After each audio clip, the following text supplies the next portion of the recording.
Hello दोस्तों, आप सभी का स्वागत है 20 MCQ सीरीज़ में। और आज का चैप्टर है British economic policy and its impact. तो इसी से संबंधित सारे MCQ होंगे। तो पहला MCQ है, अस्थाई भू राजस्व बंदोबस्त व्यवस्था में ज़मींदारों का हिस्सा होता था, यानी कितना हिस्सा होता था। तो ज़मींदारों का हिस्सा 1/11 था दोस्तों। जो अस्थाई भू राजस्व बंदोबस्त व्यवस्था है, यह 1793 ईस्वी में लॉर्ड कॉर्नवालिस के द्वारा बंगाल, बिहार, उड़ीसा, यूपी के बनारस और उत्तरी कर्नाटक में इसे लागू किया गया था।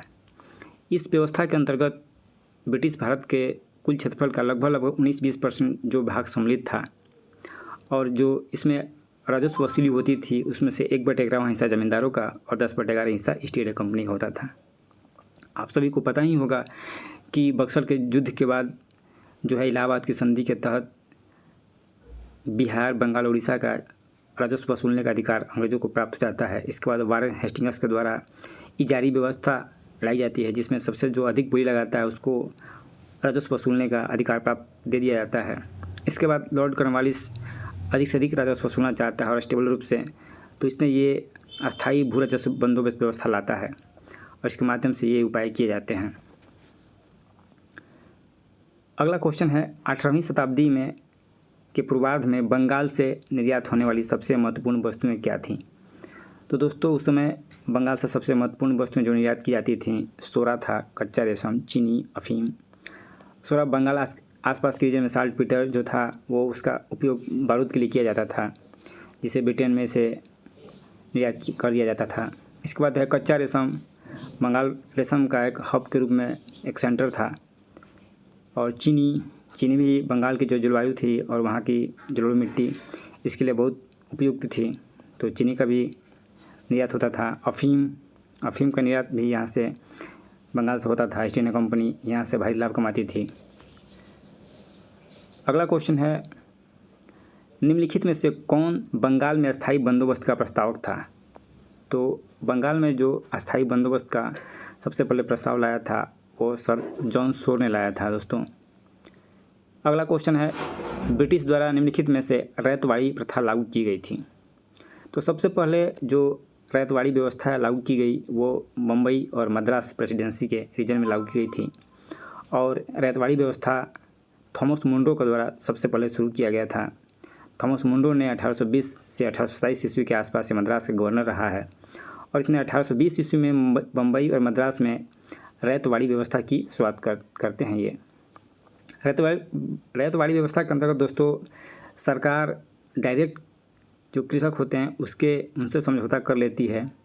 और सबसे पहले इसकी सिफारिश चार्ल्स रीड ने की थी। और इसमें मिट्टी की जो गुणवत्ता होती है, फसल की प्रकृति होती है, उसके आधार पर राजस्व एक निश्चित अवधि के लिए तय किया गया था। नेक्स्ट क्वेश्चन है, भारतीय दुर्भिक्ष संहिता 1883 का निर्माण निम्नलिखित में से किस आयोग द्वारा किया गया था? दोस्तों, जो भारतीय दुर्भिक्ष संहिता है, दुर्भिक्ष मतलब होता है अकाल, तो इसके लिए स्ट्रेची आयोग बनाया गया था। और 1876 से 78 के बीच में बहुत बड़ा ही भयंकर अकाल पड़ा था, बहुत बड़ी आपदा आई थी। और मद्रास, बम्बई, यूपी, पंजाब इस रीजन में लगभग 50 लाख लोग मारे गए थे। तो अकाल पीड़ितों की मदद के लिए अंग्रेज़ों ने आधे अधूरे मन से लॉर्ड लिटन के काल में रिचर्ड स्ट्रेची के नेतृत्व में 1880 में एक आयोग की नियुक्ति किया। और इसी ने एक सामान्य सिद्धांत तैयार करके कुछ उपाय सुझाए, जिसमें मजदूरों के लिए भरण पोषण के लिए, पर्याप्त पोषण को उपलब्ध कराने के लिए और समय समय पर मजदूरी जो समायोजित करने की सिफारिश की थी। इसी आयोग की सिफारिश के उपरांत दोस्तों 1883 ईस्वी में एक अकाल संहिता जो है उससे तैयार किया गया था। तो ये स्ट्रेची आयोग था, इसी की सिफारिश पर यह किया गया था अकाल संहिता का निर्माण। अगला क्वेश्चन है, भारत में स्थानीय स्वायत्त शासन का जनक किसे कहा जाता है? तो लॉर्ड रिपन को आप सभी को पता ही होगा। लॉर्ड रिपन को स्थानीय स्वायत्त शासन का जनक कहा जाता है, और इसने भारत में नगर प्रशासन के लिए लोकतांत्रिक स्वरूप की नींव रखी थी। ये सूची सम्मिलित करना है दोस्तों, सूची 1 को सूची 2 से सम्मिलित कीजिए। जोनाथन डंकन, इसने बनारस में अस्थायी बंदोबस्त को लागू करवाया। टॉमस मुंड्रो, अभी रैयतवाड़ी बंदोबस्त को यही जनक था टॉमस मुंड्रो, मद्रास और इस प्रांत में लागू किया गया। बम्बई प्रांत में। कॉर्नवालिस बंगाल में इसने अस्थायी बंदोबस्त को लागू करवाया। हॉल्ट मैकेंजी इसने पंजाब रीजन में महलबारी बंदोबस्त को, ये इसका जनक माना जाता है हॉल्ट मैकेंजी को। तो इसका आंसर ये हो जाएगा।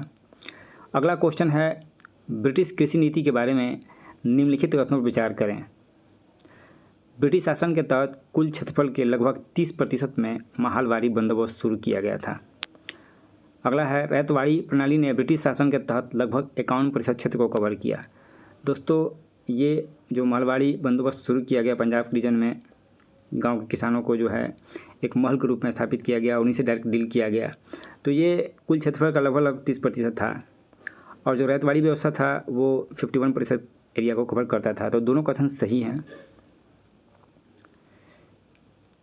इस पर थोड़ा सा देख लेते हैं। ब्रिटिश शासन के तहत जो कुल क्षेत्रफल का लगभग 19% यानी जो है बंगाल, बिहार, बनारस और उत्तरी पश्चिमी प्रांतों का विभाजन करके उत्तरी कर्नाटक में ये अस्थायी बंदोबस्त के तहत लाया गया था 19% ज़मीन को, जो भूभाग को, और 30% ज़मीन था वो महलबारी व्यवस्था के अंतर्गत था और 51% जो ज़मीन था यानी भूभाग वो रैयतवाड़ी व्यवस्था के अंतर्गत था, जिसे मद्रास बम्बई प्रेसिडेंसी में लागू किया गया था।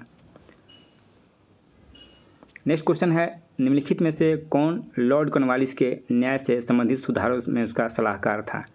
तो ये था सर विलियम जोन्स। अगला क्वेश्चन है रैयतवाड़ी प्रणाली के बारे में निम्नलिखित कथनों पर विचार करना है। तो पहला है कि रैयतवाड़ी प्रणाली ब्रिटिश भारत में एक भूराजस्व प्रणाली थी जिसे थॉमस मुंड्रो द्वारा शुरू किया गया था। कथन बिल्कुल सही है। इस प्रणाली में किसानों को भूमि का मालिक माना जाता था और सरकार द्वारा सीधे किसानों से कर वसूला जाता था। इसमें यही थी कि किसानों को भूमि का मालिक मान लिया गया था और किसानों से डायरेक्ट जो है राजस्व वसूला जाता था। रैयतवाड़ी प्रणाली शुरू करने से साहूकारों की भूमिका काफ़ी हद तक कम हो गई, जिससे किसानों को लाभ हुआ। दोस्तों ये कथन गलत है। शुरुआत में रैयतवाड़ी प्रणाली में भी जो राजस्व वसूला जा रहा था वो काफ़ी हाई था और गाहे बगाहे किसानों को जो साहूकार होते हैं उनसे नगद जो राजस्व देना पड़ता था, तो ऋण लेना ही पड़ता था साहूकारों से, और साहूकारों द्वारा बहुत हाई ब्याज पर, इंटरेस्ट पे ये ऋण दिया जाता था। तो इस तरह से साहूकार जो है उनकी भूमिका कम नहीं हुई थी, वो और भी भूमिका बढ़ी गई थी और किसानों की इससे हानि ही हुआ। नेक्स्ट क्वेश्चन है ब्रिटिश भारत में रेलवे की उपयोगिता पर किसने कहा था कि ब्रिटिश भारत में रेलवे की कोई उपयोगिता नहीं है, यह दूसरे की पत्नी को अलंकृत करने जैसा है। तो ये कथन बाल गंगाधर तिलक जी का है। इन्होंने रेलवे के बारे में ऐसा कहा था कि जो ब्रिटिश रेलवे में निवेश कर रहे हैं, उस रेलवे का विस्तार कर रहे हैं, वो उससे कुछ इंडिया को खास फ़ायदा नहीं हो रहा है और यह दूसरे की पत्नी को जो है अलंकृत करने जैसा है। नेक्स्ट क्वेश्चन है भारत के निम्न वायसरायों में से किसके काल में Indian penal code, civil procedure code और क्रिमिनल प्रोसीजर कोड पारित किए गए थे। तो ये लॉर्ड कैनिंग के शासनकाल में ये पारित किए गए थे। लॉर्ड कैनिंग के शासनकाल 1856 से 1862 ईस्वी तक रहा वायसराय के रूप में, और इनके कार्यकाल में 1860 में जो इंडियन पेनल कोड, 1859 में सिविल प्रोसीजर कोड दीवानी प्रक्रिया संहिता और 1861 में जो क्रिमिनल प्रोसीजर कोड है वो पारित किया गया था। अगला क्वेश्चन है वह प्रथम भारतीय कौन था जिसने आर्थिक निकासी के सिद्धांत की ब्रिटिश पार्लियामेंट के हाउस ऑफ कॉमन्स में भर्त्सना की थी। आप सभी को पता ही होगा कि दादा भाई नौरोजी को ये ब्रिटिश पार्लियामेंट में हाउस ऑफ कॉमन्स में जो ड्रेन ऑफ वेल्थ है उसका काफ़ी भर्त्सना किया था। ये grand old man of India भी इनको कहा जाता है। अगला क्वेश्चन है किसने शिकायत की थी कि भू राजस्व के दुष्प्रभाव के कारण 1/3 बंगाल बंचरों के निवास योग्य जंगल में तब्दील हो गया है। तो ये लॉर्ड कॉर्नवालिस ने कहा था दोस्तों कि ये जो बंगाल है भू राजस्व की व्यवस्था के कारण, दुष्प्रभाव के कारण ये एक तरह से बंचरों के निवास योग्य जंगल में तब्दील हो चुका है। अगला क्वेश्चन है ब्रिटेन में औद्योगिक क्रांति के भारत पर प्रभाव के बारे में निम्नलिखित कथनों पर विचार करें। ये कथन दिए हुए हैं। नए बाजार ढांचे के कारण उपभोक्ताओं की प्राथमिकताएं बदल गई और पारंपरिक भारतीय हस्तशिल्प की मांग कम हो गई। दूसरा है ब्रिटिश नीतियों के तहत जहाज निर्माण जैसे स्वदेशी उद्योगों को भारी गिरावट का सामना करना पड़ा। और तीसरा है नकदी फसल की उगाने की मजबूरी ने भारत में भयंकर अकालों की बारंबारता को बढ़ाया। ये तीनों कथन सही हैं दोस्तों। ब्रिटेन में जब औद्योगिक क्रांति होती है, वहाँ पे मशीनों के द्वारा जो वस्त्र हो या वहाँ पे जो सामान बन रहे होते हैं वो भारत में काफ़ी सस्ते होते थे। तो जो यहाँ के नागरिक हैं उन वस्तुओं को सस्ते के कारण खरीदते थे। तो इस कारण से जो पारंपरिक भारतीय शिल्प है उसमें मांग की कमी हो गई और उपभोक्ता जो थे उनकी प्राथमिकताएं बदलने लगी।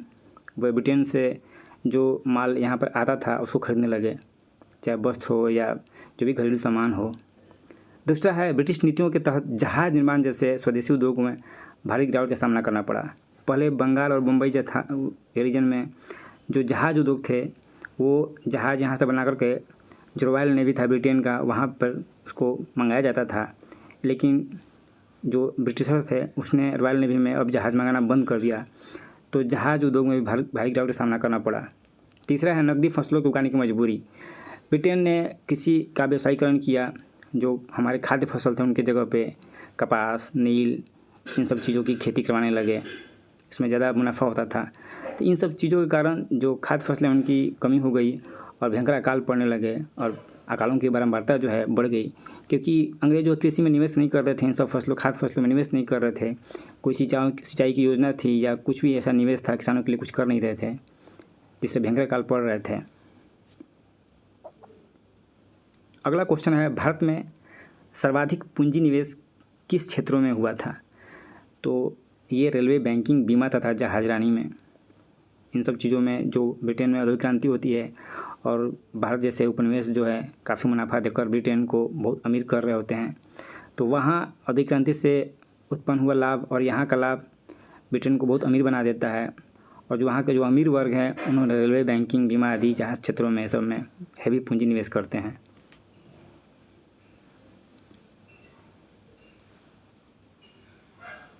अगला क्वेश्चन है, भारत में सूती कपड़ा उद्योग के विस्तार के लिए निम्नलिखित में से कौन सा कारक उत्तरदायी थे?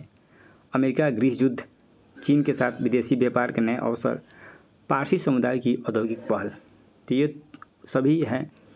सूती कपड़ा उद्योग जो यहाँ पे भारत में थोड़ा बहुत विस्तार हुआ, उसमें अमेरिकी गृह युद्ध उसका एक प्रमुख कारण था। गृह युद्ध के कारण जो है अमेरिका से जो कपास या जो भी जाता था कपास वो थोड़ा कम जाने लगा, उसका डिमांड कम हो गया और भारत से इसका निर्यात बढ़ा। तो यहाँ के जो सूती कपड़ा उद्योग उसको थोड़ा सा लाभ मिला। चीन के साथ भी जो है हमारा अफीम और सूती वस्त्र का जो है व्यापार बढ़ा, तो उससे भी थोड़ा सा लाभ प्राप्त हुआ। और पारसी समुदाय के द्वारा जो जमशेदजी टाटा इन्होंने बंगाल और मुंबई के आसपास रीजन में थोड़ा सा नए इनोवेशन लाए और नए सूती मिलों का स्थापना किया जाने लगा। तो इनके इस पहले के कारण भी सूती कपड़ा उद्योग को लाभ प्राप्त हुआ। तो इस उपयुक्त सभी होगा। अगला क्वेश्चन है, निम्नलिखित युग्मों में से कौन सा युग्म सही सुमेलित है? वाणिज्यिक पूंजीवाद का चरण, इस चरण में भारत से धन का पलायन हुआ, सही है। औद्योगिक पूंजीवाद का चरण, भारत को कच्चे माल के स्रोत और ब्रिटिश निर्मित वस्तुओं के बाजार में तब्दील कर दिया गया, ये भी सही है। वित्तीय पूंजीवाद का चरण, वित्तीय साम्राज्यवाद का उदय, ये भी सही है। तीनों कथन इसमें सही है दोस्तों। जो वाणिज्यिक पूंजीवाद है वो उसमें क्या था कि भारत से जो राजस्व वसूला जा रहा था उसी से भारत का सामान खरीदा जाता था और उसको ब्रिटेन के बाज़ार में बेचा जाता था, यूरोपियन बाज़ार में बेचा जाता था, उससे हैवी मुनाफा कमाया जाता था। तो उस पर बल था अधिक से अधिक राजस्व वसूलने का। जब ये व्यापारिक पूंजीवाद का चरण 1813 से या 1757 से 1813 ईस्वी तक था वाणिज्यिक पूंजीवाद का चरण। इसके बाद व्यापारिक पूंजीवाद के चरण में 1813 से 1858 ईस्वी तक आता है। इसमें भारत को कच्चे माल का स्रोत में तब्दील किया जाता है। यहाँ से कच्चा माल ले जा करके ब्रिटेन में उसका तैयार माल बनाया जाता था और उसी तैयार माल को भारत के बाज़ार में बेचा जाता था। तो इस तरह से भारत एक कच्चे माल का स्रोत के रूप में तब्दील हो गया था और जो निर्मित वस्तु के बाज़ार के रूप में बदल गया था। और तीसरा है वित्तीय पूंजीवाद चरण। इस तरह के प्रक्रिया से अर्थव्यवस्था से ब्रिटेन को भारी लाभ हुआ और जो ब्रिटिश पूंजीपति थे उन्होंने जो यहाँ के बैंक और इन सब चीज़ों में हेवी, बैंक, रेलवे हो गए, बीमा कंपनी हो गई, इन सब चीज़ों में हेवी निवेश किए और बहुत बड़ा मुनाफा कमाकर अपने देश भेज रहे थे। तो ये तीनों कथन सही है। अगला है, भारत का आर्थिक इतिहास पुस्तक के लेखक कौन थे? तो आर सी दत्त, इन्होंने भी जो भारत से धन का निकासन हो रहा था उससे संबंधित इस पुस्तक में जिक्र किया है।